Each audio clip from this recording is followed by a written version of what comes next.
Hello, welcome to Lil's Vintage World. This video is going to be one of my history book reviews, and it's a bumper edition because I haven't done one of these for a little while. Whoopsie daisies. So instead of just the usual like 3 or so, I've got 6 books. Whoops, to share with you. 4 of them I was kindly sent for review from Pen and Sword, so thank you Pen and Sword. I'll get to those first, and then the other 2 are just ones that I've been reading recently that I thought I'd just chat about. But I have shown most of these, I think, on my Instagram. So if you follow me on Instagram, then you probably already know about these. If you don't follow me on Instagram, go and follow me on Instagram. Right, anyway, starting off, the first book that I have to share with you is this one. This is Elizabeth I by Laura Brennan, The Making of a Queen. I was really excited to get to this because, of course, it's on Elizabeth I, who's my historical heroine and love very, very much. And any book on her, I'm always wanting to read, because I always find it really interesting, other people's takes and perspective of the original source material on this amazing woman. So this book isn't a biography of Elizabeth I, as you can probably tell, because it's very short. And biographies of Elizabeth are not generally short unless you're doing a real introduction. But this is a similar, well, I thought it was similar to Lucy Worsley's book on Queen Victoria, where she took specific dates and specific events that happened in Queen Victoria's life and spoke about those in detail rather than a biography of her life. And I really enjoyed that book, and I thought this was going to be similar because it kind of started that way, but it's not really. This is more events that happened around Elizabeth and the time, but not necessarily with Elizabeth, if that makes sense. The first ones are, so the first one is 1533, which is of course her death, and then we go to 1536, which is the execution of Anne Boleyn. But then after that we talk more really about Henry, and then after the death of Henry we talk about more things that's happening around the reign rather than Elizabeth herself. There's a few things that I did like about this book. I really enjoyed each part. So there's there's 2 parts to the book, but each part had a quote, and I really liked this one. So this is part 1, Elizabeth the Princess, and the quote is, "Much suspected of me, nothing proved can be." Lovely. Which is a quote from Elizabeth, and I really liked that. I really liked little details. I also really liked the big chunks of primary sourced evidence. I always love primary source evidence in non-fiction books, because if you're talking about something, shove the evidence in there to show what you're saying, if that makes sense, and I like that's there. But sadly, there was a few things that I didn't like as well. I didn't like the writing style. For me, it didn't feel very fluid. I don't like the word "I" when talking about biographies and things, because it makes me feel a little bit like I'm back at university or doing A-levels or something. It feels a little bit like that, and that's just me. Personally, I don't like that in non-fiction books when you talk about someone else. And there's also some big historical errors like that are really basic that were wrong, and I just didn't get it. Like, Mary is called Elizabeth's step-sister, and I'm like, what? I'm like, they're half-sisters. They have different mothers. So Mary's mother is Catherine of Aragon, whereas Elizabeth's mother is Anne Boleyn, but they both have the same father, although Mary would deny it at times. They did have the same father, which of course was Henry VIII. So they're half-sisters. They're not step-sisters. And there's other mistakes like that through the text that for me I just can't forgive, and I just found a little bit odd. So yeah, sad to say, but some good points, but for me quite a bit of negative points, and such a shame because I always love new books out there on Elizabeth, but hey ho. The next one that I have to share with you is The Real Coco Chanel by Rose Siguglia. I don't know how you pronounce that. I'm so sorry. I've definitely pronounced that incorrectly, haven't I? Definitely. So this is like a biography of Coco Chanel. Now, I requested this because, as you know, I love historical fiction, and I found this really interesting to learn about Coco Chanel's life. It talks about her as a woman as well as her work. It talks about her relationships. It talks about her as a friend. It talks about the people that she's met. Winston Churchill being one of them, which I thought was quite interesting. And I would say if you're interested in the history of fashion, and particularly if you're interested in Coco Chanel, you'll probably really enjoy this. It was a really interestingly written as well. It was almost quite an exciting read to say, but yeah, it was good, and I would recommend that if you're interested in history of Coco Chanel. The next one is a really stunning cover. This is The Real Beatrix Potter by Nadia Cohen, and look at this.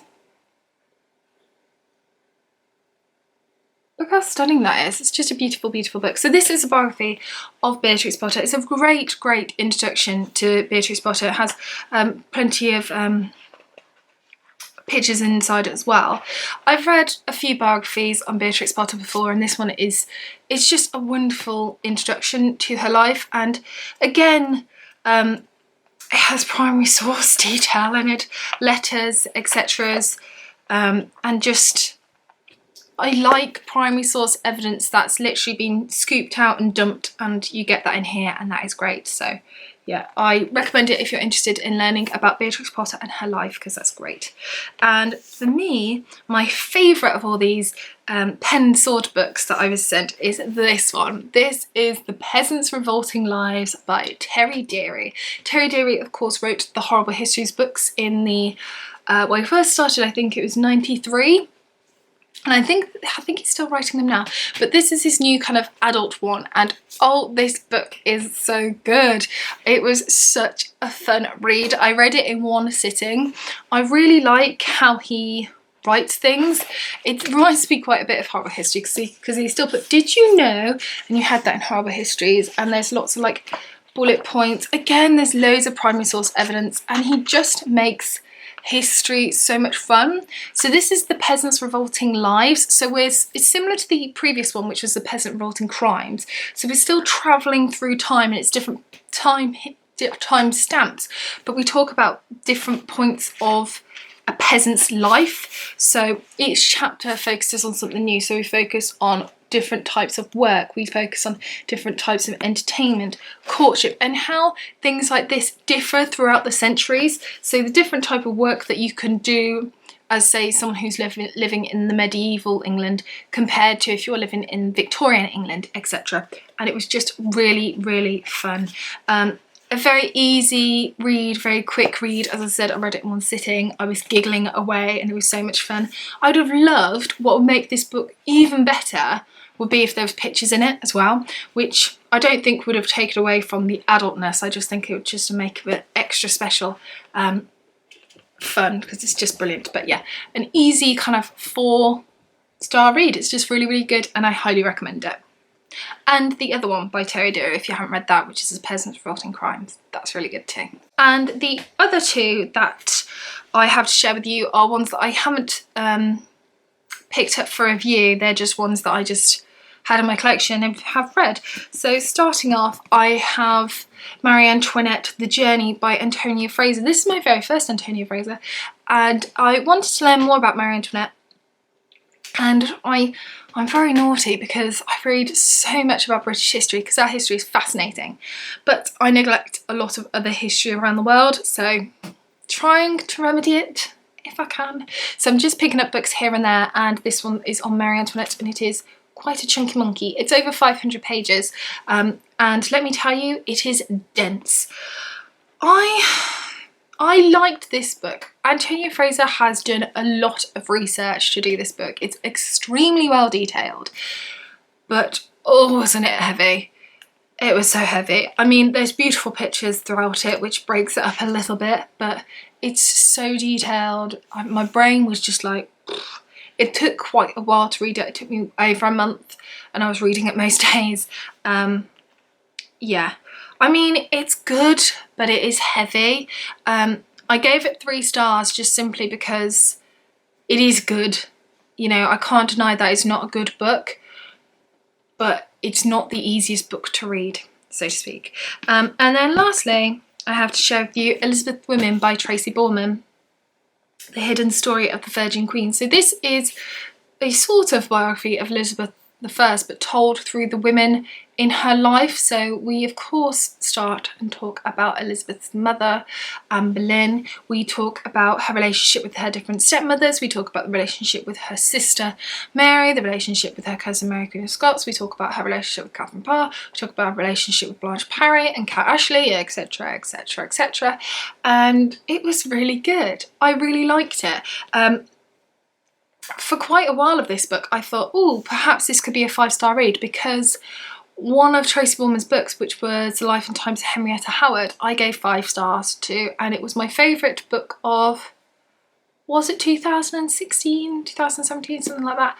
It was incredible, and so I thought perhaps this might get 5 stars too, but sadly I actually only gave it 4 star, only, as if 4 stars not brilliant. I gave it 4 star because for me it lacked a little bit of emotion. When Robert Dudley dies in this book, there isn't enough emotion for me, and Robert Dudley, his death really like broke Elizabeth, and she found it really hard to kind of bounce, well, she locked herself in her rooms, didn't she? So she found it really hard to bounce back from, but it wasn't, that emotion didn't come across me. And I know this is a book on Elizabeth's women, but I wanted that in there. I wanted the emotional attachment, so that's why I got 4 star. I wanted to cry.